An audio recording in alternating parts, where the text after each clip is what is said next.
That's your money saying it's time for a McDonald's run. Because with new McValue at McDonald's, you get more than you expect. Like buy a 6-piece McNuggets and add a McChicken for just $1. Your money says let's go. Get more than you expect with new McValue. Prices and participation may vary. Valid for item of equal or lesser value.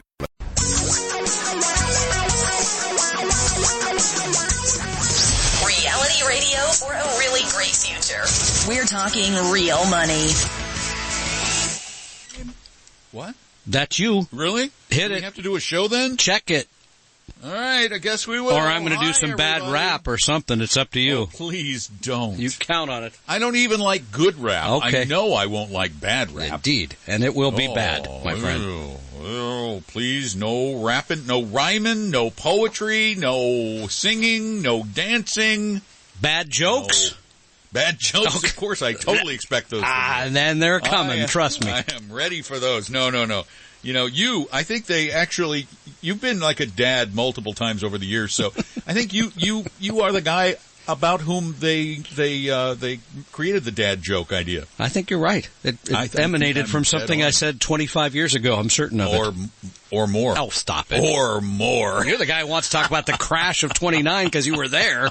Good Lord. No, I wanted to talk about the crash of 29 because it's the 90th anniversary. Oh, yeah, I'm just counting down to 100, too.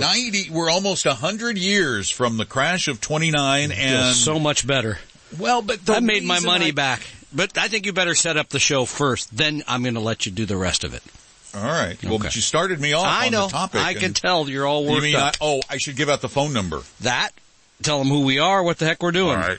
Ladies and gentlemen, we are Talking Real Money. I am Don McDonald. That is Tom Cock. You are our lovely listeners out wherever you are, whether you're in your car, in your home, in your office. I don't know. Before I get to that, do you know that with the latest iOS for Apple, iOS 13 for your iPhone, which I have probably, you can now go, "Hey Siri, play KOMO." Should I try it? Here, I'm going to do it. "Hey Siri, play KOMO." It's going to be delayed. It'll be very confusing. Okay, playing Como. Yeah, it just delayed. played us. Yeah, all right.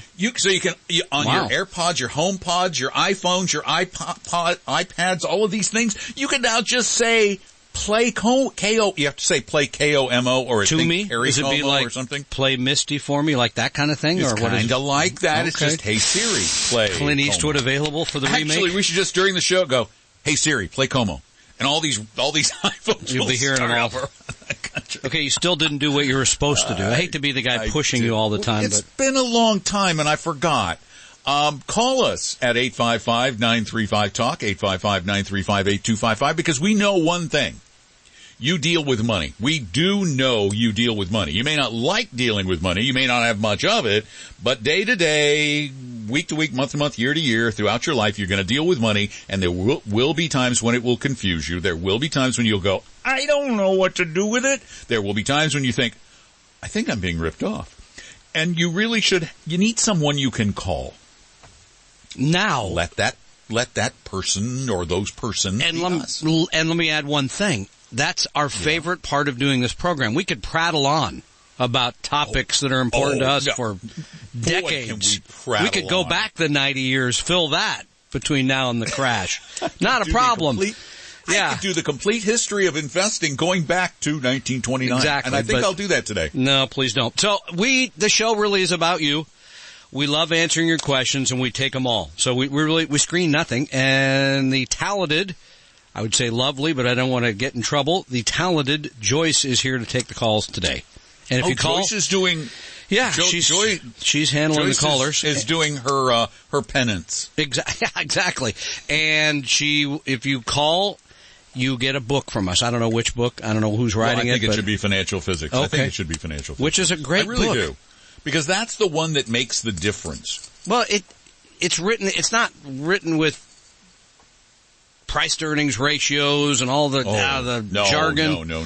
It's about money written in a way that you'd like to learn. If you want to learn the old way of investing, which is what we're going to talk about when it comes to the crash of 29. If you want to learn the old way of what was called investing, but we really call it speculating or gambling, this is not the book for you. You know, if you're looking for how to beat the market or, you know, the not the 10 show best for stocks you. to own now, you're right. It's not even the show. Fine. You know, you could go tune in, I'm sure online somewhere, the Husky pregame show is just warming up. You probably take that in right now. Because the game airs in like a week. I mean, you got to start. It's never too early to start talking about football. I'm telling you, somewhere at the Como hierarchy, you're gonna. Oh, don't say that. It's going to start playing now. You are like Rachel Maddow on MSNBC this week, where she's like biting the hand that feeds you. Yeah, okay. You know, like John Oliver Exactly. flapping AT&T around every week. You are in such trouble. I know. So give us a call at 855-935-TALK with all of your money questions. We're an equal opportunity answerer. And here's the bonus today, because he was there, because he reported on it, because he knows it like no other historian. Don McDonald is going to take you back to October 1929 and tell you why the crash of 1929 means nothing. Means nothing. Well, because you should have recovered by now, right? 1929. Thank you. The Please stock do. market. And how much did it go down? It went down a lot. I don't know, a lot. But wait, isn't that the way the Oh, no, announcers used to sound? They used like to back put in it the in day, their they- nose. Oh. Yeah, I don't know how We're to do that. live from the stock market in New York City. There you go. I don't know why I plugged my nose to say this, but I do.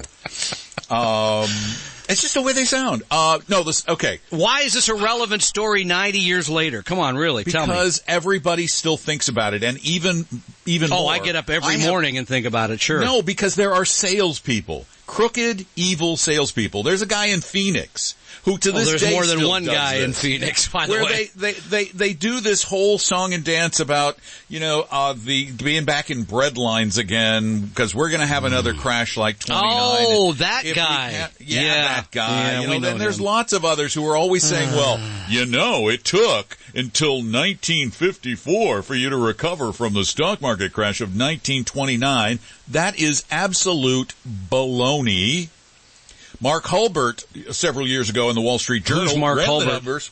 He's a writer. He's Okay. a book guy. He's an author. He is the greatest columnist. analyst of newsletters in the history of this business. That's how he I'd did a piece ping him. where and you can do this yourself. It's really pretty easy. The problem with this argument that people make that you didn't recover until 54 is that they neglect to factor in, those little things that were actually quite big early in the last century. Dividend. By the way, I haven't felt well since about then, so you could see how the other side may have a point. So who knows? I don't even know what you just said. 855-935-TALK is our number. We'll figure it out during the break. Tom and Don are talking real money. Do you know what your investment risk tolerance is? Take our free no-obligation risk quiz at TalkingRealMoney.com. For your real life and real future, Tom and Don are talking real money. 855-935-8255 is our phone number, 855-935-TALK. And I have a question for Tom. Yes. Is there ever a day when there isn't a soccer game on television? No. I think that Unbelievable. It's like there's always a game. I'm trying to think. Actually, no. And there never should be a day without a soccer game. A day without soccer is like a day without something. Say without sunshine, but then it would be a lot of days without soccer. So anyway. Again, the number, 855-935-TALK. wanna- Give us a call, get a book. You want to What? talk about the crash, go right ahead. Well, I do, just because I want to put some things in perspective. Yes. For all of those fear mongers out there that you're going to run into. You're going to eventually run into some fear monger who says, well, but what if we have another 1929, 30, 31, 32, 33, 34, etc. Okay, let's look at the facts for a minute. Back in 1929, the stock market was small. Not many people participated. There were pretty much no mutual funds. There were I think there's one. No, I thought it was I think like there one. were 10 by Okay. 29. All right. They started in the 20s, and I think there were, I don't have the exact number in front of me, but I do have some exact numbers in front of me. Well, actually, they're under my iPad. There they are. That's some really old paper that you were writing on in It is, 1929. I'm glad it survived. In 1929, Yeah. get this, Yeah. 90% of the entire value of the stock market was borrowed. only So 10 this was like, so basically people would decide to buy one share of Amazon that today is trading at, I don't know, like $1,800 or whatever it is. Yeah. But they'd only put $180 down on it. You got it. So they're So leveraging 90% up. of the stock market was leverage. Yep. And they were leveraging it with 40% of the entire debt of the United States. Now that's pretty astounding That's how much too. money, borrowed money, was in the stock market. It was a house of cards destined to fall. It had to fall. And prices had gone up dramatically in the late 20s. Right. And everybody thought this was a surefire way to make a lot of money. Well, the reality is you can never make that kind of money nonstop, particularly with leverage. Leverage, while it enhances returns on the upside, it magnifies your losses to the point where you lose 10% of your value on a leveraged, 90% leveraged stock. You're at zero. You're broke. You're busted. Wasn't this something like this happened in 2008 with real estate or something? I have some recollection of like real that. estate. Yeah. But you notice the stock market went down, but it recovered because there wasn't that kind of leverage in stocks. Right now, the total leverage, the total margin debt for the U.S. stock market hovers right around 2% compared to 90% in 29. So the margin debt that people have to sort of leverage up on a bet, if you will, is a small number compared to where it was some 90 years ago. And this argument, this spurious argument that if you invested in October of 1929, you did not recover until 1954 is one, wrong because you forget the dividends. They forgot all about the dividends, which then amounted to about 3 or 4% a year, maybe 5%. So if you had reinvested those dividends, your recovery would have been much more quick. Yeah, your recovery would have been in about just under 15 years if you were 100% in stock and you bought only in October. By the way, there weren't there weren't very many stocks to buy. I don't know how many there were. Okay, but and other argument. Yeah, very few of us are 100% in stocks, right? I mean, that's not very many people are. The typical American portfolio is about 60% stocks and about 40% fixed income. A balanced fund, in essence. If you had a 60-40 portfolio in October of 29, you bought at the high. Yeah. You would have recovered in 6.5 years. Sounds like 1935 or something. Exactly. In the depths of the Depression. And okay, but I think that's one lesson. But what are some of the other lessons to be learned 90 years later? Well, one, we don't gamble. It's not, then it was all about gambling. Yeah, it was. It really was about picking it was a zero sum. Somebody wins, somebody loses. That was the nature of it. Number two, debt generally is not a good thing. I mean, there's some, like mortgage debt, okay, we can live with that because you have leveraged up there, right, on a piece of property that, while not the most important investment you'll ever make in your life was what you hear, not true, but over time that has increased in value slightly better than inflation. And it's offered you a place to live. Even if it doesn't go up at all, that leverage is okay. It's only when it goes down dramatically that leverage in a home will hurt you. Which we saw in 2008. So debt, leverage, those are generally not good things from a financial standpoint.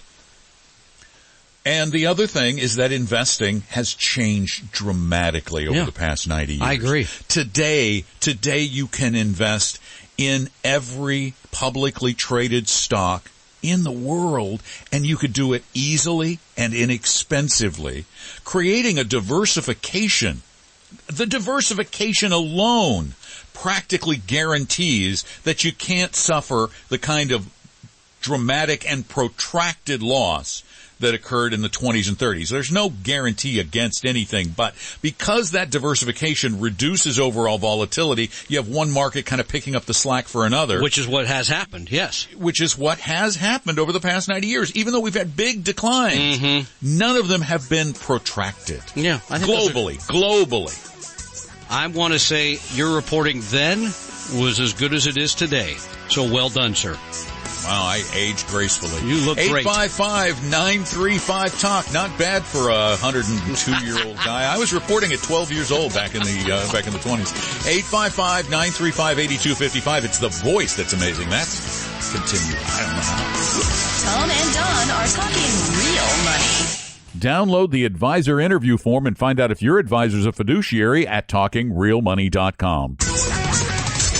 Your guides to a really great financial future. Tom and Don are talking real money.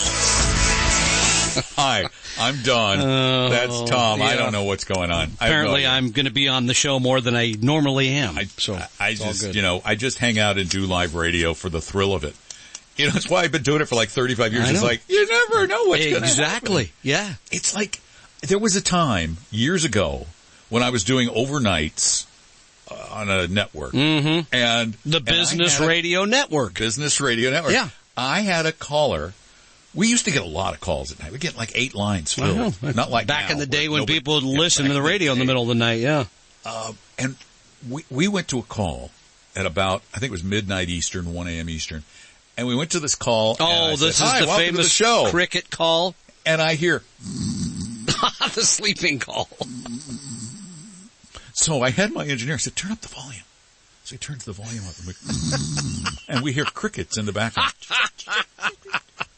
So he's on the porch. Oh, so the guy's on the porch. Fell asleep. Sound asleep after in the middle of the night. Yeah, okay. He stayed on the show. It was a toll-free call, so we kept him on the show all night. Why not? Yeah. Then did you ever take a question? From him? Yeah. Sleep aids. Didn't no need to sleep aids. Sleep aid is Don McDonald's show, I guess, right? I love live radio. Yeah. All right, so back to, we're going to go to the phones here in a moment. We had a little trouble with the phones. You mentioned the number. Maybe we should try it now. I mentioned the number and I broke the phones. Apparently you did it so well. Let's try go to the phones right now. What do you say? You want to test them? I think we should. We have Ron, I believe. Ron, are you there? Yeah, I am. How are you? I'm doing well. Good. How can we help you today? I'm coming into some money here over this next few years. The situation is that the one oil well I have sending me about $200 a month. But now they're drilling 7 wells on the property. Well, I guess that's good for you. Huh? Is that good for you? I would think so. Yeah, because if they all come up with $200 a month, I'll be happy. Yeah, it's a lot more than $200 a month. Sounds good. Yeah. So my question is, with say roughly $1,000 a month, what could I do with it? What do you need? Do you need it to live on? Nope.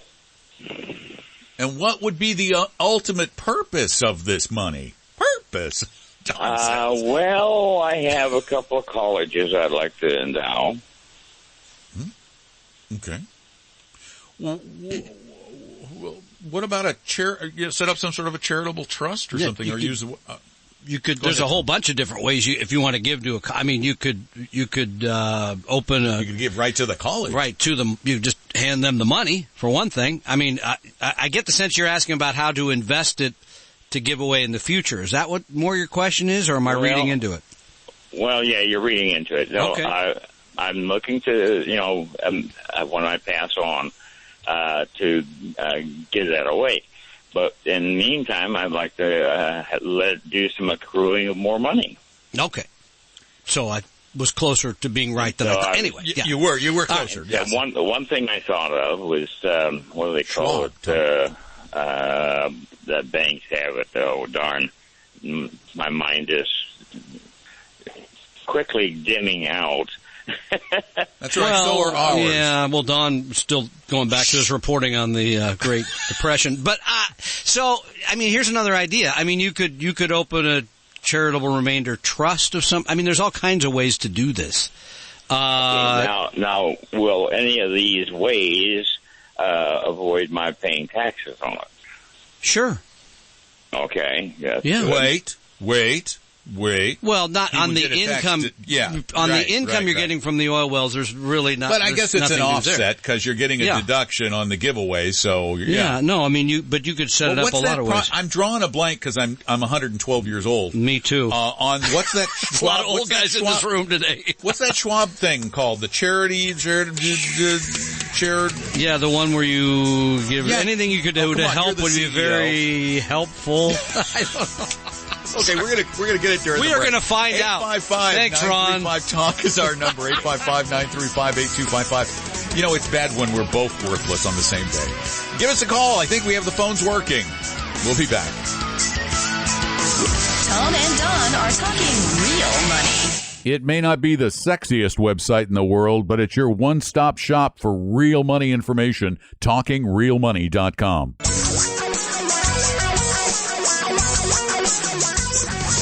Reality radio for a really great future. We're talking real money. All right. We have it. We have the answer. Both of us totally blanked on this. Yeah, it's one of those and things. we both know it. I know. Schwab runs a division. They're not called the only Schwab, ones. Yeah. but many do, and we Yeah. like the Schwab one I because do. it's inexpensive. It's Yeah. got a lot of flexibility. It's called Schwab Charitable, and it's at Schwab SHWAB charitable. And you could trade stocks for free. You could get in and trade all day if you want, so inclined. Why would you want to trade? Because in your it's charitable exciting, account? because I could get rich, because the Online Trading Academy told me it's easy to trade stocks and You're- get rich. You're not. Well, one, you're not going to get rich if you put the money in this because you've given it to charity irrevocably. Yeah. But it is a very inexpensive, kind of cool way. What they create are what are called donor advised funds. That's it. Those are the words that were missing from my brain. Advised I think I was still funds. stuck in somewhere in the 1920s or 30s. It takes me a while to move out of that back to the wherever we are today. Well, So when you're our age. wow. Okay, donor advised donor-advised fund. fund. So Ron could go put the money there. Yes, he could go to Yeah. schwabcharitable.org. Yep, there you go. And put the money in Yeah. every month as he gets it, gets a tax deduction for it. Yep. He can invest it as he sees fit. And then they will And send it then right to it those will- charities to which he likes them to. Yeah, It right. will It's go to perfect. the charity There you when go. he wants it to go to the charity. When he wants it to go to the charity. Good So point. it works out really well. Yeah. And it's kind of cool, and you get a tax deduction. So there you have that. We've covered that. Please call And us with other questions where we know the answer but will not be able to recall. Thank you. That will be a long I'm looking list. at their webpage right now, and they have Ted Baxter giving advice to Thanks, somebody Lou, right for there. taking over for me. Yeah, really appreciate it. Love me some Ted 855 Baxter. Sorry, that was in How there. long Had were to we come out. off? How long were we off for football? Way too long, apparently. I think it was sometime early last year or something. So, yeah.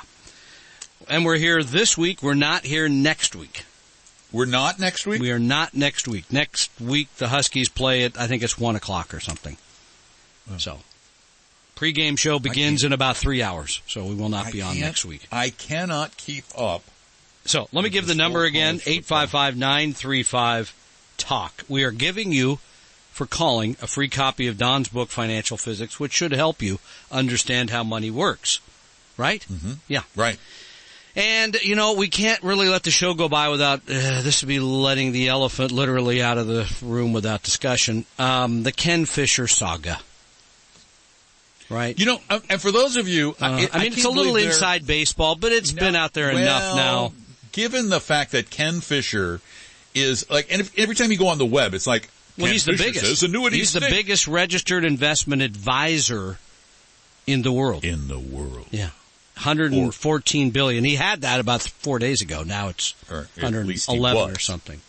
Yeah, at least he was. So you may have heard the story about how Ken went to a conference of registered investment advisors, got up and told a very stupid and just a stupid thing to say. I mean, it really was at the end of the day. Well, he was giving people offensive. advice on how to prospect, Yeah. and he made it sexual, and he did something that I've actually never seen anyone do in real life. He took his foot, and he put it all the way in. Yeah. That is a contortionist extraordinaire. Yeah. He really, really, really messed up, but he's done this before. But what this led to was fascinating. Mm-hmm. It led to this massive expose, or multiple exposés. Many people have written now of the inner workings of Fisher Investments, of the organization. Because if you see the ads, and you can't really miss the ads, as you started to say, Don. I mean, they're on the internet. They're on radio to some extent, and they're on television in a fairly large way, too. They have TV ads. Gosh, on CBS, on 60 Minutes, on Sunday morning, on the shows where kind of old rich people hang out. And Fisher paints themselves as the alternative to the brokerage industry, right? This is the guy that you have wants to sell you something. We don't do that. Okay, you can check that box. The guy that you have all money managers there we might go. seem the Thank same, you. but some give their clients cookie-cutter portfolios. Fisher Investments tailors portfolios to your goals and needs. Some only call when they have something to sell. Fisher calls regularly, so you stay informed. And while some advisors are happy to earn commissions whether you do well or not, Fisher Investments fees are structured so we do better when you do better. Maybe that's why most of our clients come from other money managers. I struggle a little bit with several parts of that. For one thing, he's trying to say they're building a custom portfolio for everybody from what we've been told, and it's hard to tell. They don't really do that. I mean, and it's all in stock, so you really don't get no fixed income part that gives you cushion when the market goes down.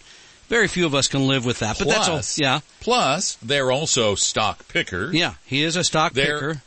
Good luck finding any kind of independent information on their track record.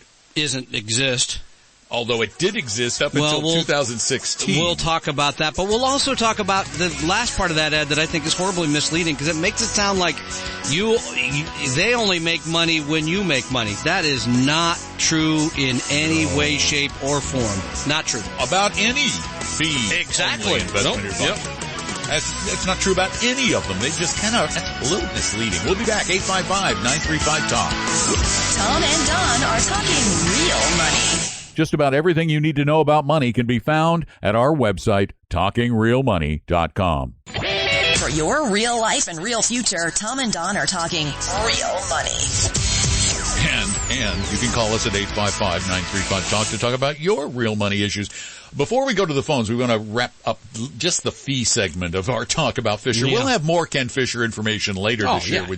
Constantly. But you were saying all investment advisors charge fees. If you listen to their ads, among the other issues I have, they're a very aggressive sales organization, by the way. One of the things you mentioned is since Fisher put his foot in his mouth and made a really horrible comment, many people started looking into the organization, how it runs. They're a very aggressive sales organization. They cold call people crazy. You can go read about all that. I think you might find that interesting. But the part I really, from a marketing standpoint, they say in the ad that Don just played, look, you make money.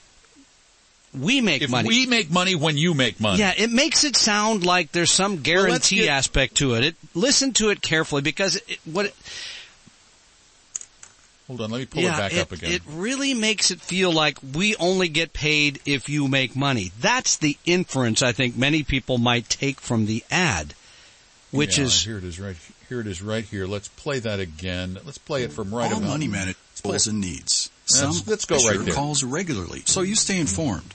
And while some advisors are happy to earn commissions whether you do well or not, Fisher Investments fees are structured so we do better when you do better. That's not inaccurate because that's true of every advisor. But the implication is that we make money when you make money. Well, and that we're somehow different. That is the same, basically, of every registered investment advisor in the country, including ourselves. Right. We get paid a percentage of the money we manage.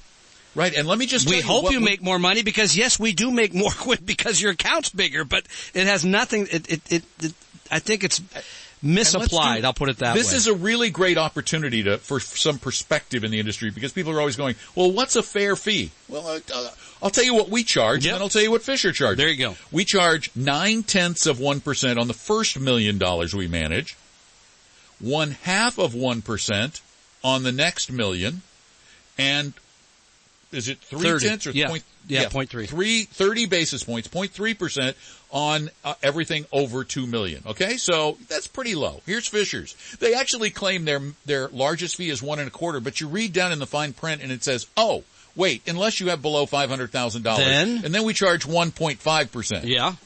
So their highest fee is 1.5. Yep. Then, but if you have $1 million, it'll be 1.25 on the first $1 million. The next $4 million. Now remember, our next $2 million was 0.5. Their next $4 million is at 1.125. Wow. That's pretty high, yeah. And anything over $5 million, how much? Is 1%. Wow, it's pretty expensive. That's, by the way, there's the That's difference why he's between a billionaire. The difference between Ken Fisher and us is about $3.8 billion. Somewhere in that neighborhood. It's close. I mean, it's a rounding error of some kind. So, yeah. We're not even in. No. We're not even in the same universe. No, as he neighborhood is. wouldn't even be legit. Yeah, no, Yeah. not even Continent, in the same not so universe. much. Yeah, sorry. I guarantee you, he has drivers, and I drive my wife everywhere. So anyway, you are the did that. driver. I'm a driver too, as you know. So yeah, 855-935-TALK is our number. And Paul, you're next. Welcome to Talking Real Money. Hey, Paul, how are you? Hi, Don. Hi, Tom. Hey. Hey, I listen to you guys whenever I can or wherever you're on the radio. Thank you. But anyway, I got a question with my wife's 401b. She's not working anymore. So she's got 160 in there, and I know you guys say you don't want to have like a lot of different accounts, and I have my mine at my work, and so I'm a little worried about rolling hers into mine because you can't do that. You can't do that. I can't. Okay. No, that's illegal. Your retirement savings are yours, hers are hers. Now, she could roll it in. Does she have another retirement account at either a company or an IRA? So this is her only retirement savings? Yep. Okay. So and she's still working at the, by the way, usually no, it's she's not. Okay. Yeah, she's not working anymore. So she was either a teacher or in healthcare, I'm guessing. She was, yes. Yeah, it's usually a 401A or 403B. You kind of 403, yeah, okay. 401K or 403B. That's okay. 403B. So the options. I dropped the 3. Yeah, that's okay. Yeah. The options are A, leave the money where it is, right? Yep. Or B, basically roll it into an individual retirement account at a major custodian and self-manage it. The only reason I would see to move, and you hit the nail on the head. People come into our office every week and they have 8 or 9 accounts. Very confusing. I got this that does not sound like the case in your household. And the only reason I would say move your wife's would be if you wanted to have better control of it, right? Or, yeah, my guess is, odds are good. 403Bs, Yeah. I would guess the vast majority. It's I don't know 70%. I just read the number the other day. 70% of 403Bs are invested in annuities. Yep.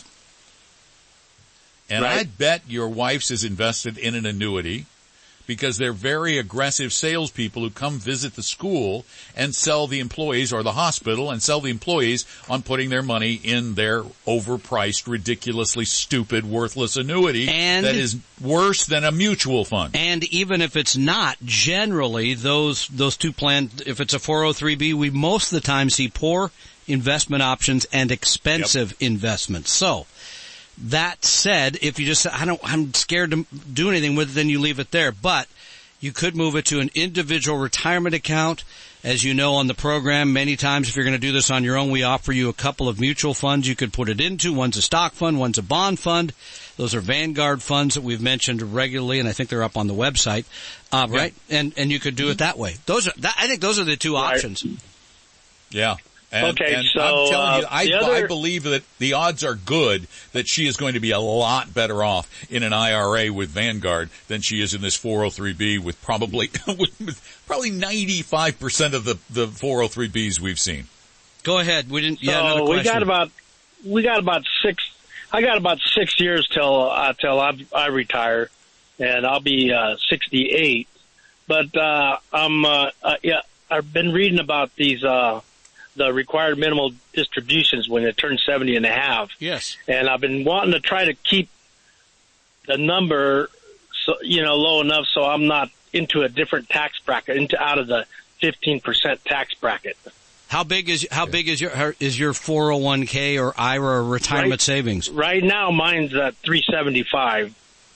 And remember I got another 4 years in there. Yeah, remember that it's 3.6 6% the first year that comes out. I mean, it's not going to be a huge number out of a $400,000 saving, but it's worth paying attention to. However, one of the things you might want to consider doing is transferring some of that. Just putting some of that money, paying the taxes early on a little tiny bit each year, and moving that into a Roth IRA where it grows tax-free forever, and you don't have a requirement of a minimum distribution. You'd reduce then your distribution from your other accounts. You'd spread the tax bill over more years by starting now with just a tiny bit every year that you Or do they have a Roth 401k option at work? Right. You could start funding that. Yeah, I was in a Roth, and then my tax lady told me not to do that. Because you're deducting the money. But you may have a better long-term strategy. Oftentimes, tax people look backwards, not forwards. So yeah, it's a great question. I think if you're trying to do what it sounds like you're trying to do, then start moving or move your 401k future contributions into the Roth 401k. Then you'll reduce your distributions down the road. Tom and Don are talking real money. Tom and I believe in helping everybody become a better investor. That's why we offer lots of free knowledge at TalkingRealMoney.com. Your guides to a really great financial future. Tom and Don are talking real money. We've got some big little educational events coming up. Big information, little events. Our own Barb Devereaux is teaching 2 classes, one on November 6th. It's a lunch ed class. It's called Female Financial Fundamentals. Then on Saturday, there's a brunch ed called Health and Long-Term Care and Retirement. Tickets are really going fast. The Female Financial Fundamentals is almost sold out, so get your tickets now at TalkingRealMoney.com. We hope you realize that the information provided on Talking Real Money is for educational and hopefully enjoyable purposes only. Providing personalized financial planning or investing advice takes time, so please consult with a really good fee-only fiduciary investment, tax, or legal advisor. We know a good one. Investing must always involve risk. In other words, you can and probably will lose money at times. Also, as much as you want it, no one can accurately, consistently predict the future. So past performance doesn't tell you a darn thing about what the future will bring. Unlike many other programs that say something similar, Talking Real Money is not trying to get you to buy or sell any financial products or securities. Instead, the program is provided as a public service by Vestory, a fee-only registered investment advisor. Thanks for listening, and please visit TalkingRealMoney.com for more information and disclosures. That's a wrap.